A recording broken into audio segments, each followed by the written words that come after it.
4.5 വർഷം അക്കൗണ്ടൻ്റായി ഷാർജയിൽ ജോലി ചെയ്ത സോബിൻ സ്റ്റാൻലി ഇന്ന് തിരുസഭയിലെ വൈദിക നിരയിൽ. ഉയർന്ന ശമ്പളവും മികച്ച ജോലി സാഹചര്യങ്ങളും ഉപേക്ഷിച്ചാണ് സോബിൻ വൈദിക ജീവിതത്തിലേക്ക് പ്രവേശിച്ചിരിക്കുന്നത്. ജീസസ് യൂത്തിൻ്റെ ഫുൾ ടൈമർഷിപ്പ് പ്രോഗ്രാമാണ് സോബിൻ്റെ ദൈവവിളി ബോധ്യമാക്കിയത്.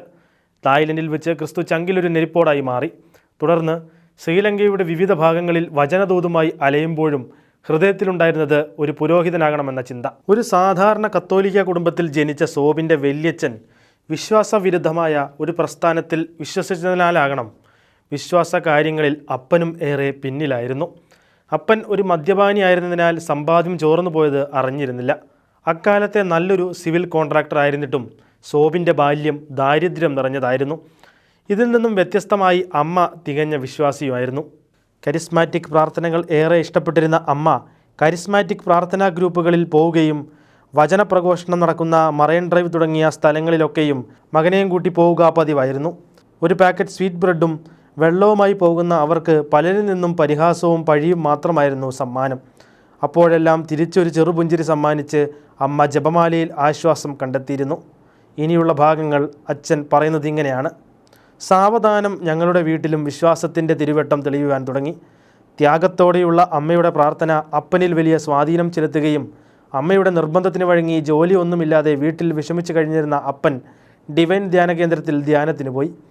മദ്യത്തിന് അടിമയായിരുന്ന അപ്പൻ ആ ശീലമെല്ലാം ഉപേക്ഷിച്ചതുകൂടാതെ സന്ധ്യയ്ക്കുള്ള ജപമാല പ്രാർത്ഥനയിൽ സജീവ സാന്നിധ്യം അറിയിക്കുവാനും തുടങ്ങി.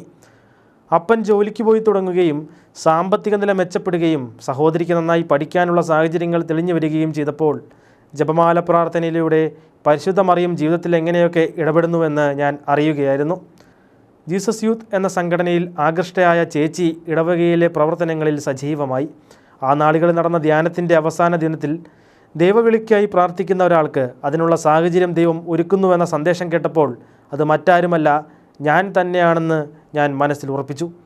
തിരിച്ച് വീട്ടിലെത്തിയ ഞാൻ അതിരൂപതയുടെ ദൈവവിളി ക്യാമ്പിൽ സെൻറ്റ് ജോസഫ് മൈനർ സെമിനാരി റക്ടറായിരുന്ന ബെന്നി പെരിങ്ങാട്ടച്ചനെ കണ്ട് സംസാരിക്കുകയും അദ്ദേഹം നൽകിയ നിർദ്ദേശങ്ങൾക്കനുസൃതമായി വൈദികനാകണമെന്നുള്ള ആഗ്രഹം അപ്പനെ അറിയിക്കുകയും ചെയ്ത അവസരത്തിൽ ഏക മകനായ എന്നിൽ ഏറെ പ്രതീക്ഷകൾ അർപ്പിച്ചിരുന്ന അപ്പച്ചൻ വലിയൊരു പ്രതിഷേധ ശബ്ദമുയർത്തുകയാണ് ഉണ്ടായത്. +2 കഴിഞ്ഞ് ഡിഗ്രി പഠനത്തിന് കോളേജിൽ ചേർന്ന കാലയളവിൽ ജീസസ് യൂത്ത് എന്ന സംഘടനയുടെ ഭാഗമായി തീർന്നു ഞാനും. ഡിഗ്രി അവസാന വർഷം പഠിക്കുമ്പോഴായിരുന്നു സഹോദരിയുടെ വിവാഹം. വളരെ സന്തോഷം നിറഞ്ഞ ആ ദിനങ്ങൾക്കിടയിൽ അപ്പച്ചന് ക്യാൻസർ രോഗമാണെന്നുള്ള ഞെട്ടിക്കുന്ന വാർത്ത ഞങ്ങളുടെ എല്ലാ സന്തോഷങ്ങളെയും കെടുതി. ഏകദേശം 1.5 വർഷം അപ്പച്ചനെ ചികിത്സിച്ചുവെങ്കിലും ഏറെ വേദനകൾക്കൊടുവിൽ അദ്ദേഹം ഞങ്ങളെ ദുഃഖത്തിലാഴ്ത്തി യാത്രയായി. ഡിഗ്രി പഠനം കഴിഞ്ഞ എനിക്ക് പെട്ടെന്ന് തന്നെ കുടുംബത്തിൻ്റെ ഉത്തരവാദിത്തം ഏറ്റെടുക്കേണ്ടി വന്നു. ചേച്ചിയുടെ വിവാഹം നടത്തുന്നതിനും അപ്പച്ചൻ്റെ ചികിത്സയുടെ ബാധ്യതകൾ തീർക്കുന്നതിനും വേണ്ടി ഞാൻ ഷാർജയിൽ ചെന്നു. അവിടെയും ജീസസ് യൂത്ത് എന്ന സംഘടനയുമായി ചേർന്ന് മ്യൂസിക് മിനിസ്ട്രിയുടെ ഭാഗമായി പാടാനും ഗിറ്റാർ വായിക്കാനും കൂടുമായിരുന്നു. ദൈവവിളിയെപ്പറ്റിയുള്ള കാര്യങ്ങൾ മറന്നിരുന്നതിനാൽ ജീസസ് യൂത്തിൻ്റെ ഭാഗമായി പല ശുശ്രൂഷകൾ ചെയ്യുക എന്നതായിരിക്കുമെന്ന് ഞാൻ കരുതി. ഏകദേശം 4.5 വർഷം അക്കൗണ്ടൻ്റായി ഷാർജയിൽ ജോലി ചെയ്തിരുന്നു. നല്ല ശമ്പളവും ഉയർന്ന ജീവിത സാഹചര്യങ്ങളും ഉണ്ടായിരുന്നുവെങ്കിലും ഒരു ശൂന്യത മനസ്സിനെ അലട്ടി. കടബാധ്യതകൾ ഏകദേശം തീർത്തിരുന്ന ഞാൻ 1 വർഷം മുഴുവൻ മിഷനറിയായി സുവിശേഷ പ്രവർത്തനം ചെയ്യുന്ന ജീസസ് യൂത്തിൻ്റെ ഫുൾ ടൈമർഷിപ്പ് പ്രോഗ്രാമിനെക്കുറിച്ച് അറിയാനിടയാവുകയും അമ്മയുടെ അനുഗ്രഹാശസ്സുകളോടെ അതിൻ്റെ ഭാഗമായി തീരുകയും ചെയ്തു. വളരെ വ്യക്തിപരമായിട്ട് അടുത്ത ബന്ധം സോബിൻ അച്ഛനുമായിട്ടുണ്ട്. അച്ഛനെ ഞാൻ അടുത്ത് പരിചയപ്പെടുന്നത് റീജൻസിയുടെ സമയത്താണ്. സോബിൻ അച്ഛൻ എറണാകുളത്ത് റീജൻസി ചെയ്യുമ്പോൾ എൻ്റെ കഷ്ടകാലത്തിനോ സോബിൻ അച്ഛൻ്റെ കഷ്ടകാലത്തിനോ ഞാൻ അവിടെ കുറച്ച് നാൾ കൊച്ചച്ഛനായിട്ടുണ്ടായിരുന്നു. ആ സമയത്താണ് എനിക്കൊരു ചെറിയ ഓപ്പറേഷനൊക്കെ വന്നത്. ആ സമയത്ത് സോബിനച്ഛൻ എന്നെ കാണുമ്പോൾ എപ്പോഴും ഇങ്ങനെ കൈവച്ച് കാണിക്കും. ശരിക്കും ഒരു അപ്പനെ പോലെയോ അല്ലെങ്കിൽ ഒരു ചേട്ടനെ പോലെയോ ഒക്കെ ആശുപത്രിയിൽ കിടക്കുന്ന സമയത്ത് എന്നെ ബാത്റൂമിലടക്കം കൊണ്ടുപോയിരുന്നത് സോബിനച്ഛനാണ്. അതാണ് ഈ കാണിച്ചുകൊണ്ടിരിക്കുന്നത്. അത്രയും പരിഗണനയും സ്നേഹവും ഒക്കെ തന്നിട്ടുള്ള ഒരു വൈദികനാണ്. ഉറപ്പിച്ച് ഈ ഒരു അൾത്താരയിൽ നിന്ന് സോബിനച്ഛന് ആദ്യഘട്ടത്തിൽ ഒരു ആശംസ പറയുമ്പോൾ അച്ഛന് വേണ്ടി ആശംസിക്കാനായിട്ടുള്ളത്, ഇവിടെ ഇന്ന് നമ്മുടെ മുന്നിലെ പുത്തനച്ഛന്മാരായിട്ട് ഈ ഒരു തൈലത്തിന്റെ നറുമണം മാറാതെ നിൽക്കുന്ന ഈ അച്ഛന്മാർക്ക് വേണ്ടി ആദ്യമായിട്ട് ആശംസിക്കാനായിട്ടുള്ളത്, ഇവർക്ക് വേണ്ടി ഇവരുടെ ഇൻവിറ്റേഷൻ കാർഡിൽ അടിച്ചിട്ടുള്ള അതേ വാക്ക് തന്നെയാണ് ഇവർക്ക് വേണ്ടി ആശംസയായിട്ട് പറയാനുള്ളത്. കർത്താവ് അവിടുത്തെ തിരുമുറിവിൽ ഇവരെ 5 പേരെയും സംരക്ഷിക്കട്ടെ. ഫുൾ ടൈമർഷിപ്പ് പ്രോഗ്രാം പരിശീലന പരിപാടി തായ്ലാൻഡിൽ വെച്ചായിരുന്നു. വിവിധ രാജ്യങ്ങളിൽ നിന്നുള്ള ജീസസ് യൂത്ത് യുവതീ യുവാക്കളെ അവിടെ ഞാൻ കണ്ടു. നല്ല കുറേ കൂട്ടുകാരെ കിട്ടി. ശ്രീലങ്കയിലായിരുന്നു 1 വർഷത്തെ സുവിശേഷവൽക്കരണത്തിന് ഞാൻ നിയോഗിക്കപ്പെട്ടത്. കൊളംബോയിലെ സെൻറ്റ് ജോസഫ് സ്കൂളിലെ ഹോസ്റ്റലിൽ ഒരു മുറിയിലാണ് താമസിക്കാൻ എനിക്ക് ലഭിച്ചത്. വളരെ പുരാതനമായ ഒരു സ്കൂൾ. ധാരാളം പ്രാർത്ഥിക്കാനും ഒത്തിരി ദൈവാനുഭവം ലഭിക്കുവാനും ജീവിതത്തിൻ്റെ അർത്ഥം കുറെ കൂടി ആഴത്തിൽ മനസ്സിലാക്കുവാനും കഴിഞ്ഞ കാലഘട്ടമായിരുന്നു അത്. ദൈവത്തെ ഒറ്റയ്ക്ക് അനുധാവനം ചെയ്യാനാണ് എൻ്റെ നിയോഗമെന്ന് ഞാൻ തിരിച്ചറിഞ്ഞു. ശ്രീലങ്കയുടെ വിവിധ ഭാഗങ്ങളിൽ മുഴുവൻ സമയ പ്രവർത്തനങ്ങളിൽ ഏർപ്പെട്ടു പോന്നിരുന്ന എൻ്റെ ജീവിതം വളരെയധികം സംതൃപ്തി നിറഞ്ഞതായിരുന്നു. എൻ്റെ വഴി ഒരു മിഷണറിയുടേതാണെന്ന ബോധ്യം വന്ന നാളുകളായിരുന്നു. എന്നാൽ പൗരോഹിത്യത്തെക്കുറിച്ച് അപ്പോഴും ഞാൻ ചിന്തിച്ചിരുന്നില്ല. ശ്രീലങ്കയിൽ എന്നെ സഹായിച്ചിരുന്ന ഗിഹാൻ ഗുണതിലകെ എന്ന വൈദികൻ എന്നെ വളരെ സ്വാധീനിച്ചിരുന്നു. അദ്ദേഹം തൻ്റെ 30ാമത്തെ വയസ്സിലാണ് വൈദിക പഠനം ആരംഭിച്ചതെന്ന വസ്തുത ഗൗരവമായി തന്നെ ഞാൻ കണക്കിലെടുത്തു. 1 വർഷത്തെ മിഷനറി ജീവിതത്തിന് ശേഷം തിരിച്ചെത്തിയ ഞാൻ MSW പഠനത്തിന് ഇന്ദിരാഗാന്ധി ഓപ്പൺ യൂണിവേഴ്സിറ്റിയിൽ ചേർന്നു. വിവാഹിതനായി ഗൾഫ് നാട്ടിൽ ജോലി ചെയ്ത് നല്ലൊരു ജീവിതാന്തസ്സിലേക്ക് പ്രവേശിക്കുവാൻ ബന്ധുമിത്രാദികൾ നിരന്തരം സമ്മർദ്ദം ചെലുത്തി പോന്നിരുന്നു. ഉചിതമായ തീരുമാനമെടുക്കാൻ സമയം വേണമെന്ന് അമ്മയെ അറിയിച്ചിട്ട് അണക്കരയിൽ ധ്യാനത്തിന് പോയി തിരിച്ചു വന്നപ്പോഴും ഒരു തീരുമാനം എടുക്കുവാൻ എനിക്ക് കഴിഞ്ഞിരുന്നില്ല. 60 ദിവസത്തെ നോയമ്പെടുത്തും 4 ജപമാലയെങ്കിലും ചൊല്ലി കാഴ്ചവെച്ചും ഞാൻ എൻ്റെ ജീവിത നിയോഗം തിരിച്ചറിയാൻ എൻ്റെ പൊന്നു തമ്പുരാനോടൊപ്പം യാത്ര ആരംഭിച്ചു. ചെറിയ ജോലികൾ ചെയ്തുകൊണ്ടാണ് പഠിക്കാനും വീട്ടാവശ്യങ്ങൾക്കുമായുള്ള പണം കണ്ടെത്തിയിരുന്നത്.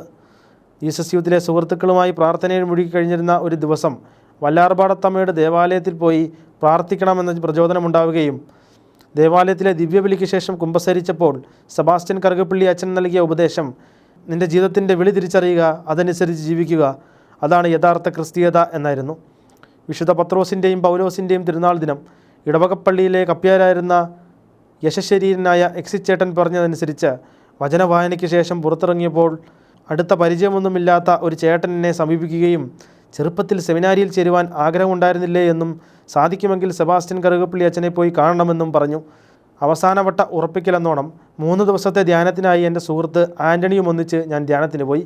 വ്യക്തമായ ഒരു ബോധ്യം ധ്യാനത്തിലൂടെ എനിക്ക് നൽകണമെന്ന് ഞാൻ അവിടെയുള്ള ലൂർദ് മാതാവിൻ്റെ രൂപത്തിന് മുമ്പിൽ നിന്ന് പ്രാർത്ഥിച്ചു. കൗൺസിലിങ്ങിനായി ബ്രദറിനെ സമീപിച്ചപ്പോൾ കഴുത്തിൽ ഷാളിട്ട് ജോലി ചെയ്യുന്ന എന്തെങ്കിലും ചെയ്തിട്ടുണ്ടോ എന്ന് അദ്ദേഹം എന്നോട് ചോദിച്ചു.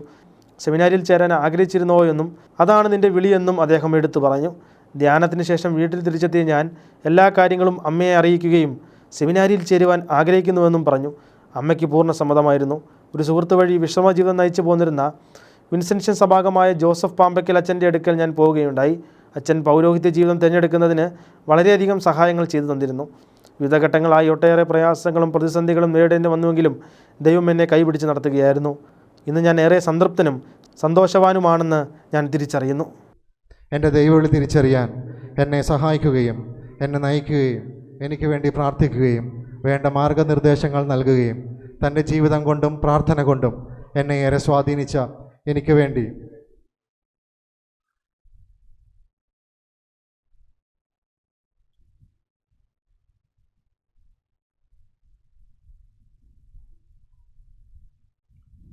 സ്വർഗത്തിലിരുന്ന് ഇപ്പോഴും പ്രാർത്ഥിക്കുന്ന സ്മരണാർഹനായ എൻ്റെ ജോസഫ് പാമ്പയ്ക്കൽ അച്ഛനും ഏറെ സ്നേഹത്തോടെ നന്ദി.